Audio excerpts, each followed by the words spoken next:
കാലോടത്താ. ഈ ബെൽറ്റും പുള്ളിയൊന്നും അല്ലെങ്കിൽ പിന്നെ എന്താണ് ഈ ഒരു റബ്ബർ ബാൻഡ് എഫക്റ്റ്?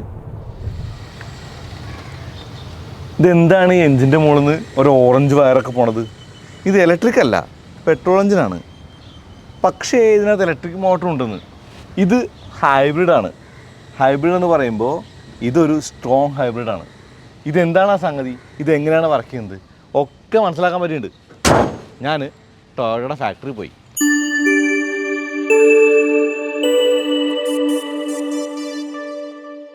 അവിടെ പോയ കാര്യങ്ങൾ, അവിടെ പോയി കണ്ട കാര്യങ്ങൾ, ഈ വണ്ടി എങ്ങനെ വർക്ക് ചെയ്യുന്നുള്ളത്, എന്താണ് ഫ്യൂൽ സെൽ എന്നുള്ളത്, എന്താണ് പ്ലഗ് ഇൻ ഹൈബ്രിഡ് എന്നുള്ളത് എല്ലാം പറയാം. വാ. ഇത് ഇന്നോവ ഹൈക്രോസാണ്. ഹൈക്രോസിൻ്റെ ഹൈബ്രിഡാണേ. ഇത് കണ്ടോ സൈലൻ്റായിട്ട് പോണത്. ഇത് EV മോഡലാണ്. ഞാൻ ഒന്ന് കാലം കൊടുത്ത എൻജിൻ സ്റ്റാർട്ടാവും. ഓക്കെ. ടൊയോട്ടയുടെ വണ്ടികൾ നമ്മൾ കുറേ കണ്ടിട്ടുണ്ട്. ഇപ്പോൾ ഇന്നോവ ആവട്ടെ, കോളിസ് ആവട്ടെ, ക്രിസ്റ്റ ആവട്ടെ, ഹൈക്രോസ് ആവട്ടെ, കുറേ വണ്ടികൾ നേരത്തിൽ കാണാം. എനിക്ക് തോന്നുന്നു ബുക്ക് ചെയ്താൽ ഒരുപാട് സമയമെടുത്ത് മാത്രം കിട്ടുന്നൊരു വണ്ടി എന്ന് കൂടി ഹൈക്രോസിൻ്റെ കാര്യത്തിലൊക്കെ പറയാം. കാരണം അത്ര ഡിമാൻഡൊക്കെ ഉണ്ട്. സെലിബ്രിറ്റികൾ അല്ലെങ്കിൽ രാഷ്ട്രീയക്കാരൊക്കെ അവരൊക്കെ ഉപയോഗിക്കുന്ന വണ്ടികൾ ഏതോ ആവട്ടെ, പക്ഷേ സൈഡിൽ ഒരു എക്സ്ട്രാ വണ്ടിയായിട്ട് അല്ലെങ്കിൽ ഒരു വീട്ടിൽ യൂസ് ചെയ്യാനായിട്ട് വണ്ടിയായിട്ട് ഒരു ക്രിസ്റ്റയോ അല്ലെങ്കിൽ ഇപ്പോൾ ഹൈക്രോസ് കാണാം. ഇന്നോവയായിരുന്നു മുമ്പ്, കോളിസായിരുന്നു മുമ്പ്. ഓക്കെ. അപ്പോൾ ടൊയോട്ടയുടെ ജനകീയത നമുക്കറിയാം, ഇതിൻ്റെ വണ്ടികളുടെ കാര്യം നമുക്കറിയാം, അത് വീണ്ടും പറയേണ്ട കാര്യമില്ല. എന്നാൽ ഈയിടെ ഞാൻ ടൊയോട്ടയുടെ ഫാക്ടറി പോകേണ്ടതുണ്ട്. ഫാക്ടറി പോകേണ്ടത് പറയുമ്പോൾ കർണാടകയിലെ ബാംഗ്ലൂർ ബിദഡി എന്ന് പറയുന്ന സ്ഥലത്താണ് ഫാക്ടറി. ആ ഫാക്ടറി പോയിട്ട് ഇവരുടെ ടെക്നോളജികളെ നേരിട്ട് കണ്ട് മനസ്സിലാക്കാൻ ഒരു അവസരം കിട്ടി. അത് ഫാസിനേറ്റിംഗ് ആണ്. അപ്പോൾ ഇന്നത്തെ വീഡിയോ എന്ന് പറയുന്നത് ടൊയോട്ടയുടെ ടെക്നോളജികളെ കുറിച്ചും ആ ഫാക്ടറിയിലെ ടൂറിനെ കുറിച്ചാണ്. ശരിക്കും ഇവരുടെ ഹൈബ്രിഡ് എന്ന് പറയുന്നത് ലോകത്തിലെ വൺ ഓഫ് ദ ബെസ്റ്റ് ഹൈബ്രിഡാണ്. അതിന് കാരണങ്ങളുണ്ട്. അതിലൊരു കാരണം എന്ന് പറയുന്നത് ഇവർ ഉപയോഗിക്കുന്ന ട്രാൻസ്മിഷനാണ്. ട്രാൻസാക്ഷനിലാണ് ടൊയോട്ട പാർട്സുകാർ അതിനെ പറയുന്നത്. പക്ഷേ ഈ CVT നിങ്ങൾ കേട്ടിട്ടുണ്ടാവും. അതായത് ബെൽറ്റോ പുള്ളിയോ ഇല്ലാത്ത electronically controlled continuously variable transmission ആയിട്ടുള്ള ഈ CVT ആണത്. സോ കോൾഡ് എന്തൂസിയാസ്റ്റുകൾക്ക് ഇഷ്ടമില്ലാത്ത ഓട്ടോമാറ്റിക് ട്രാൻസ്മിഷൻ ഏതാ? അത് AMT അല്ലേ? AMT ഓട്ടോമാറ്റിക് അല്ലല്ലോ, അത് CVT ആണ്. എന്നാൽ ടൊയോട്ട വണ്ടികളിലെ ഹൈബ്രിഡുകളുടെ ഈ CVT അങ്ങനെ വെറുക്കേണ്ട കാര്യമില്ല. കാരണം ഇതിന് പുള്ളിയും ബെൽറ്റുമില്ല. അതെന്തുകൊണ്ടാണ് അങ്ങനെ? എന്തുകൊണ്ടാണ് ടൊയോട്ട ഹൈബ്രിഡിലെ ഈ CVT ബ്രില്യൻ്റ് ആണെന്ന് പറയുന്നത്? പറയാം. ടൊയോട്ട ഹൈബ്രിഡ് കാറുകളിലെ ഈ CVTയെ കുറിച്ച് പറയുമ്പോൾ ഏറ്റവും വലിയ ഗുണം എന്ന് പറയുന്നത് എങ്ങനെയാണ് ഈ CVT വർക്ക് ചെയ്യുന്നത് എന്ന് മനസ്സിലാക്കുന്നതിൻ്റെ കൂടെ ഹൈബ്രിഡ് എങ്ങനെയാണ് വർക്ക് ചെയ്യുന്നതെന്ന് കൂടി മനസ്സിലാക്കാൻ പറ്റുന്നതാണ്. ഇതിൻ്റെ പവർ ട്രെയിൻ എന്ന് പറയുന്നത് 2 മോട്ടറും ഒരു എഞ്ചിനും ഒരു ബാറ്ററിയും പിന്നെ ഒരു പ്ലാനറ്ററി ഗിയർ സെറ്റുമാണ്. ഈ MG1 എന്നും MG2 എന്ന് പറയുന്നത് മോട്ടോർ ജനറേറ്റർ 1 എന്നും മോട്ടോർ ജനറേറ്റർ 2 എന്നും കണ്ടാൽ മതി. ഓക്കെ. അപ്പോൾ ഈ എൻജിൻ്റെ അല്ലെങ്കിൽ ഈ മോട്ടറിൻ്റെ പവർ വീലിലേക്ക് എത്തിക്കുക എന്നുള്ളതാണ് ഈ CVT എന്ന് പറയുന്ന ഈ ഒരു ഭാഗത്തിൻ്റെ ഒരു പ്രധാന പണി എന്ന് പറയുന്നത്. ഈ CVTയുടെ കേന്ദ്ര ഭാഗം എന്ന് പറയുന്നത് ഒരു പ്ലാനറ്ററി ഗിയർ സെറ്റാണ്. ഈ ഗിയർ സംവിധാനം നമ്മൾ ഓട്ടോമാറ്റിക് ഗിയർ ബോക്സ് ഉണ്ട്. നമ്മൾ ടോർക്ക് കൺവെർട്ടർ എന്ന് വിളിക്കുന്ന ഗിയർ ബോക്സിനകത്ത് പ്ലാനറ്ററി ഗിയർ സെറ്റുകളാണ്. ഓക്കെ. ഇതിനകത്ത് 3 ഭാഗങ്ങളാണുള്ളത്: സൺ ഗിയർ, പ്ലാനറ്റ് ഗിയറുകൾ, റിംഗ് ഗിയർ. ഓക്കെ. ഈ സൺ ഗിയർ എന്ന് പറയുന്നത് നടുവിലെ ചെറിയ ഗിയറാണ്. ഇതാണ് ഈ CVTയിൽ ഇലക്ട്രിക് മോട്ടോർ ജനറേറ്ററുമായിട്ട് ബന്ധിപ്പിച്ചേക്കുന്നത് MG1 ആയിട്ട്. പിന്നുള്ളത് പ്ലാനറ്റ് ഗിയറുകളാണ്. അത് സൺ ഗിയറിന് ചുറ്റുമുള്ള ഗിയറുകളാണ്. ഇത് കാറിൻ്റെ എൻജിനുമായിട്ടാണ് ബന്ധിപ്പിച്ചിരിക്കുന്നത്. പിന്നുള്ളത് റിംഗ് ഗിയറാണ്, ഏറ്റവും പുറമെയുള്ള വലിയ ഗിയർ. ഇത് വണ്ടിയുടെ ടയറുകളുമായിട്ട്, അത് വെച്ചാൽ ആ ഡിഫറൻഷ്യൽ വെച്ചിട്ട് ടയറുകളുമായിട്ടും MG2 എന്ന ഇലക്ട്രിക് മോട്ടറുമായിട്ടാണ് ബന്ധിപ്പിച്ചേക്കുന്നത്. ഈ മോട്ടറിൻ്റെ വേഗത, എൻജിൻ്റെ വേഗത, ഇത് രണ്ടും തമ്മിലൊരു ഹാർമണിയാണ് ഈ CVTയുടെ പ്രവർത്തനം എന്ന് പറയുന്നത്. നിങ്ങൾ പതുക്കെ പോവാണ്, വണ്ടി എടുത്ത് സ്റ്റാർട്ടാക്കിയിട്ട് ഏറ്റവും കൂടുതൽ ടോർക്ക് വേണ്ട സമയത്ത് മോട്ടർ മാത്രമേ വർക്ക് ചെയ്യുള്ളൂ. അപ്പോൾ റിവേഴ്സ് റൂം അങ്ങനെ തന്നെയാണ്. മോട്ടർ വർക്ക് ചെയ്തിട്ട് വണ്ടീനെ ഇങ്ങനെ നീക്കുന്നു. കുറച്ചുകൂടി കൂടുതൽ വേഗത വേണമെങ്കിൽ എൻജിൻ സ്റ്റാർട്ടാവുകയും ആ പ്ലാനറ്ററി ഗിയറിലൂടെ പവർ, എൻജിൻ്റെ പവർ കൂടി ടയറിലേക്ക് എത്തിക്കുക. അപ്പോൾ ഈ എൻജിൻ്റെ വേഗതയും മോട്ടറിൻ്റെ വേഗതയും തമ്മിലുള്ള റേഷ്യോ മാറ്റിക്കൊണ്ടാണ് ഈ സ്പീഡ് അങ്ങോട്ടും ഇങ്ങോട്ടും കൂട്ടും കുറയ്ക്കുകയും ചെയ്യുന്നത്. അതുകൊണ്ടാണ് ഇതിനെ ഇൻഫിനിറ്റ് ഗിയർ റേഷ്യോസ് എന്ന് വിളിക്കുന്നത്. ബെൽറ്റില്ല, തേയ്മാനം കുറവാണ്, റിലയബിളുമാണ് എന്നുള്ളതാണ് അതിൻ്റെ ഏറ്റവും ഗുണം എന്ന് പറയുന്നത്. പിന്നെ സാധാരണ CVTക്കുള്ള റബ്ബർ ബാൻഡ് എഫക്റ്റ്, നിങ്ങൾ ആക്സിലേറ്റർ കൊടുക്കുമ്പോൾ എൻജിൻ ഒരേ ശബ്ദത്തിൽ ഇരമ്പുക, പിന്നെ കുറച്ച് കഴിഞ്ഞ് മാത്രം പവർ വരിക, അത് ഈ CVTയിലും കാണാം. അതെങ്ങനെയാണെന്ന് വെച്ച് കഴിഞ്ഞാൽ ഈ എൻജിൻ എന്ന് പറയുന്നത് അതിൻ്റെ ഏറ്റവും കാര്യക്ഷമതമായിട്ടുള്ള RPMൽ, ഇപ്പോൾ നമ്മുടെ സാധാരണ എഞ്ചിനൊക്കെ 3000 4000 എന്നൊക്കെ പറഞ്ഞ RPMലേക്ക് ആ എൻജിൻ്റെ ആ ഒരു RPM കയറ്റി വയ്ക്കും. അപ്പോൾ ആ സൗണ്ടും കേൾക്കാം. എന്നിട്ട് വീലിലെ വേഗത, ടോർക്ക് ഒക്കെ കൊടുത്തിട്ട് വീലിലെ വേഗത ഈ എൻജിൻ്റെ വേഗതയിലേക്ക് എത്തിക്കുന്നത് മോട്ടറാണ്. അപ്പോൾ ഈ മോട്ടർ ഈ സ്പീഡ് വീലിലേക്ക് കൊടുത്തിട്ട് എൻജിനുമായിട്ട് സിങ്ക് ചെയ്യുന്ന സമയമാണ് ആ ഒരു റബ്ബർ ബാൻഡ് എഫക്റ്റായിട്ട് നമുക്ക് ഫീൽ ചെയ്യുന്നത്. ഇവിടെ ഗിയർ മാറുന്നില്ല, ഇവിടെ എൻജിൻ്റെയും മോട്ടറിൻ്റെയും ആ ഒരു പവർ അങ്ങോട്ടും ഇങ്ങോട്ടും മാറ്റി കൊടുത്ത് പവർ സ്പ്ലിറ്റ് ചെയ്യുന്നൊരു ഡിവൈസായിട്ടാണ് ഈ CVT വർക്ക് ചെയ്യുന്നത്. ഇതിലെ ബാറ്ററി വലുതാക്കി കുറച്ചുകൂടി റേഞ്ചൊക്കെ കൊടുത്ത് ഒരു ചാർജിങ് പോർട്ട് കൂടി വെച്ചാൽ ഇത് പ്ലഗ് ഇൻ ഹൈബ്രിഡായി. പിന്നെ ഇലക്ട്രിക് ആക്കണമെങ്കിൽ ഇതൊന്നും ആവശ്യമില്ല, എഞ്ചിൻ ആവശ്യമില്ല, CVT കാര്യങ്ങളൊന്നും ആവശ്യമില്ല, മോട്ടറും ബാറ്ററിയും, അത് BEV ബാറ്ററി ഇലക്ട്രിക് വെഹിക്കിൾ. അപ്പോൾ അങ്ങനെയാണ് CVT വർക്ക് ചെയ്യുന്നത്. ഓക്കെ, CVT കഴിഞ്ഞാൽ പിന്നെ ആ ഫാക്ടറി ടൂറിൽ എനിക്ക് ഏറ്റവും ഇൻട്രസ്റ്റിംഗ് ആയിട്ട് തോന്നുന്നത് ഫ്യൂവൽ സെൽ കാറിനെ കുറിച്ചുള്ള കാര്യമാണ്. ഫ്യൂവൽ സെൽ എന്ന് പറയുമ്പോൾ അറിയാലോ, ഹൈഡ്രജൻ കാറിനെ കുറിച്ചാണ് പറയുന്നത്. ഹൈഡ്രജൻ കാർ എന്ന് പറയുന്നത് ഇപ്പോൾ നമ്മൾ ഫ്യൂവൽ സെൽ വണ്ടികളെ കുറിച്ച് പറയുമ്പോൾ ഇൻറ്റേർണൽ കമ്പഷൻ അല്ല, അതും ഇലക്ട്രിക് കാറുകളെ പോലെ മോട്ടോർ വെച്ചാണ് ഓടുന്നത്. പക്ഷേ അതിന് ഫ്യൂവൽ എന്ന് പറയുന്നത് ഹൈഡ്രജനാണ്. അപ്പോൾ നമുക്ക് നെടുമ്പാശ്ശേരത്തെ കാര്യം അറിയാം, നെടുമ്പാശ്ശേരി പമ്പ് വന്നിട്ടുണ്ട്, എനിക്ക് തോന്നുന്നു എയർപോർട്ടിലേക്ക് കുറച്ച് ഹൈഡ്രജൻ ബസ്സുകൾ വരുന്നുണ്ട് എന്നുള്ളതാണ്. അപ്പോൾ ഫ്യൂവൽ സെൽ ഉള്ളൊരു കാർ എന്ന് പറയുന്നത് നമുക്ക് ടൊയോട്ട മിറായി ആണ്. മിറായി ഇപ്പോൾ നമ്മുടെ മന്ത്രി നിതിൻ ഗഡ്കരി ഉപയോഗിക്കുന്നുണ്ട്, നമ്മൾ ആ വണ്ടിയെക്കുറിച്ച് കാര്യങ്ങൾ കേട്ടിട്ടുണ്ട്. അതിന് ടാങ്കുകളൊക്കെ വെച്ചേക്കുന്നത് വളരെ എന്താ പറയുക ക്ലെവറായിട്ടാണ്. ഓക്കെ, എങ്ങനെയാണ് ഫ്യൂവൽ സെല്ല് വർക്ക് ചെയ്യുന്നത് കൂടെ അറിയണ്ടേ. ചുരുക്കി പറഞ്ഞാലേ, ഹൈഡ്രജനും ഓക്സിജനും തമ്മിലുള്ള രാസപ്രവർത്തനം, അതിലൂടെ നേരിട്ട് വൈദ്യുതി ഉണ്ടാക്കുന്ന ഒരു ഉപകരണമാണ് ഫ്യൂവൽ സെല്ല്. കണ്ടാൽ അത് ബാറ്ററി പോലെ തോന്നും, പക്ഷേ ബാറ്ററി അല്ല. രണ്ട് തമ്മിൽ വ്യത്യാസമുണ്ട്. വ്യത്യാസം എന്ന് പറഞ്ഞാൽ ബാറ്ററിയിൽ വൈദ്യുതി ശേഖരിച്ച് വെക്കുക ചെയ്യുക. ഇവിടെ ഫ്യൂവൽ സെല്ലിൽ എത്രത്തോളം ഹൈഡ്രജൻ വരുന്നു അതിനനുസരിച്ച് വായുവിൽ നിന്ന് ഓക്സിജൻ എടുത്തിട്ട് വൈദ്യുതി ഉണ്ടാക്കിക്കൊണ്ടേയിരിക്കും. 3 ഭാഗങ്ങളാണ് ഫ്യൂവൽ സെല്ലുള്ളത്: അനോഡ്, കാത്തോഡ്, ഇലക്ട്രോലൈറ്റ്. അനോഡിലെത്തുന്ന ഹൈഡ്രജൻ തന്മാത്രകൾ ഒരു കാറ്റലിസ്റ്റിൻ്റെ സഹായത്തോടെ ഇലക്ട്രോണുകളെയും പ്രോട്ടോണുകളെയും വേർതിരിക്കുന്നു. ഇലക്ട്രോണുകൾ ഒരു സർക്യൂട്ടിലൂടെ സഞ്ചരിക്കുമ്പോൾ വൈദ്യുതി ഉണ്ടാകുന്നു. അവസാനം ഈ ഇലക്ട്രോണുകളും പ്രോട്ടോണുകളും ഓക്സിജനുമായി ചേർന്ന് ശുദ്ധജലവും ചൂടും പുറത്തേക്ക് തള്ളുന്നു. ഇതിൻ്റെ പ്രത്യേകത എന്ന് പറയുന്നത് മലിനീകരണമില്ല, ഇതിൽ നിന്ന് പുക വരുന്നില്ല, പകരം വെറും നീരാവിയും അല്ലെങ്കിൽ വാട്ടർ ആണ് വരിക, വാട്ടർ വേപ്പറാണ് വരിക. പിന്നെ അത്യാവശ്യം നല്ല ഫ്യൂൽ എഫിഷ്യൻസി ഉണ്ടാവും ഫ്യൂൽ സെല്ലുകൾക്ക്. പിന്നെ ശബ്ദമില്ല, ചലിക്കുന്ന ഭാഗങ്ങളില്ലല്ലോ, ആ മോട്ടർ മാത്രമേ ഉള്ളൂ. പിന്നെ ഇലക്ട്രിക് കാർ പോലെ മോട്ടർ ഉപയോഗിക്കുന്നത്. ഈ ഫ്യൂൽ സെല്ലിൽ നിന്ന് വണ്ടി ഓടിക്കാൻ എടുക്കുന്ന പവറിൽ ബാക്കി വരുന്ന പവർ ചെറിയ ബാറ്ററിക്ക് സേവ് ചെയ്യുകയും ചെയ്യുന്നുണ്ട്. അപ്പോൾ ഫ്യൂവൽ സെൽ എന്ന് പറയുമ്പോൾ അതിന് പ്രത്യേകിച്ചുള്ള ഗുണം എന്ന് പറയുന്നത് ഇതിൻ്റെ മൈലേജ് തന്നെയാണ്. എനിക്ക് തോന്നുന്നു 700-800 കിലോമീറ്ററൊക്കെ ഒരു വട്ടം ഹൈഡ്രജൻ ചാർജ് ചെയ്താൽ പോവാം, ഒരു ടാങ്കിൽ പോകാമെന്നുള്ളത്. ടാങ്ക് എന്ന് പറയുമ്പോൾ 3 ടാങ്കാണ് മിറയുടെ കാര്യത്തിൽ. അങ്ങനെ പറയുമ്പോൾ അതിന് അത്യാവശ്യം നല്ല ഒരു എഫിഷ്യൻസി ഉണ്ട്.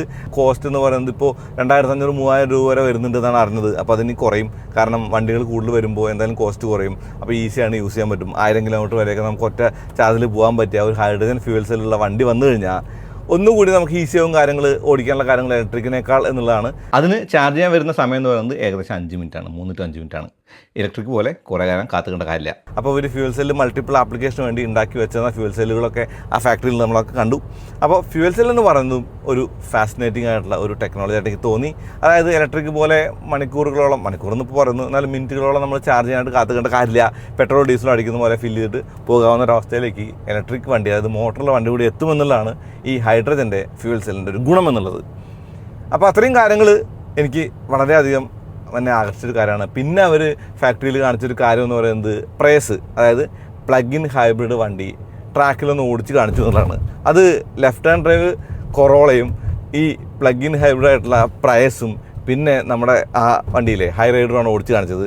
അപ്പോൾ അതിൽ എനിക്ക് ഈ ഒരു പ്ലഗ് ഇൻ ഹൈബ്രിഡ് ശരിക്കും ഒരു നല്ല ഒരു സൊല്യൂഷനായിട്ട് തോന്നി. കാരണം വേണമെങ്കിൽ ചാർജ് ചെയ്യാം, അല്ലെങ്കിൽ പെട്രോൾ അടിച്ച് ഓടിക്കാം. ഇപ്പോൾ ഇലക്ട്രിക്കിൻ്റേതുപോലെ കുറേ സമയം നമ്മൾ ചാർജ് ആവാണ്ട് കാത്തുക്കേണ്ട കാര്യമില്ല, അങ്ങനെയുള്ള ഗുണങ്ങളുണ്ട്. ഓക്കെ, അപ്പോൾ അതിനേക്കാളൊക്കെ ഏറ്റവും ഈസി ആയിട്ട് ഓടിക്കാൻ പറ്റുന്ന ഹൈബ്രിഡാണ്. ചാർജ് ചെയ്യാൻ വേണ്ടല്ലോ തോന്നണ്ട, കാരണം PHEV അതായത് പ്ലഗ് ഇൻ ഹൈബ്രിഡിന് ഒരുത്തിരി വലിയ ബാറ്ററിയാണ്. ഒരു 60-70 കിലോമീറ്ററൊക്കെ ഇലക്ട്രിക്കായിട്ട് മാത്രം ഓടിക്കാൻ പറ്റും. അപ്പോൾ സിറ്റി യൂസിന് നമുക്ക് എഞ്ചിൻ സ്റ്റാർട്ടാക്കേണ്ട കാര്യമേ വരുന്നില്ല എന്നുള്ളതാണ്. ഓക്കെ, അപ്പോൾ 3 കാര്യങ്ങൾ നമുക്ക് സിമ്പിളായിട്ട് പറയാം. ഒന്ന് BEV അഥവാ ബാറ്ററി ഇലക്ട്രിക് കാറുകൾ, അതല്ലെങ്കിൽ ഹൈബ്രിഡ് ഇതുപോലെ, അതല്ലെങ്കിൽ PHEV അതായത് പ്ലഗ് ഇൻ ഹൈബ്രിഡ് വെഹിക്കിൾ.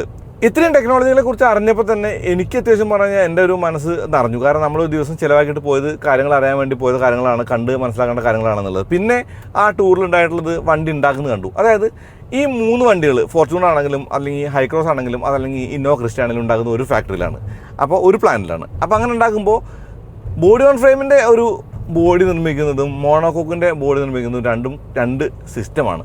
അതായത് നമുക്ക് കാണാൻ പറ്റും മോണോകോക്ക് ഉണ്ടാക്കുന്നതിൻ്റെ ഒരു കോംപ്ലക്സും അല്ലെങ്കിൽ ബോഡി ഓൺ ഫ്രെയിം വരുമ്പോൾ ആ അടിഭാഗം മാത്രം ഉണ്ടാക്കിയിട്ട് വന്നിട്ട് സൈഡ് പാനലുകൾ ഫിറ്റ് ചെയ്ത് മുകളിൽ ഫിറ്റ് ചെയ്ത് ആ ഒരു ബോഡി ഉണ്ടാക്കുന്ന തമ്മിലുള്ള വ്യത്യാസം നമുക്ക് മനസ്സിലാവും. അപ്പോൾ ഈ ബോഡി ഓൺ ഫ്രെയിം ഷാസിയെയാണ് ആ ഒരു സേഫ്റ്റിക്ക് അല്ലെങ്കിൽ സുരക്ഷയ്ക്കായിട്ട് ആശ്രയിക്കുന്നതെങ്കിൽ മോണോകോക്ക് കംപ്ലീറ്റ് ബോഡി മൊത്തത്തിലാണ്. ഓക്കെ, അതാണ് ഒരു കാര്യമായിട്ട് പറയാനുള്ളത്. അത് കഴിഞ്ഞിട്ട് ഇക്കോ സോൺ എന്ന് പറയുന്നൊരു സ്ഥലമുണ്ട് അവിടെ. ആ ഇക്കോ സോണിൽ കൂടെ ഞാനിങ്ങനെ നടക്കുമായിരുന്നു. ഇക്കോ സോൺ എന്ന് പറയുമ്പോൾ കുറേ സ്ഥലമുണ്ട്, 4 ഏക്കർ 5 ഏക്കർ അങ്ങനെയാണ്. അവിടെ പൂന്തോട്ടങ്ങളുണ്ട്, പാമ്പൊക്കെ ഉണ്ട് പറയുന്നുണ്ട്, കോബ്രയൊക്കെ. പിന്നെ പഴത്തോട്ടമുണ്ട്.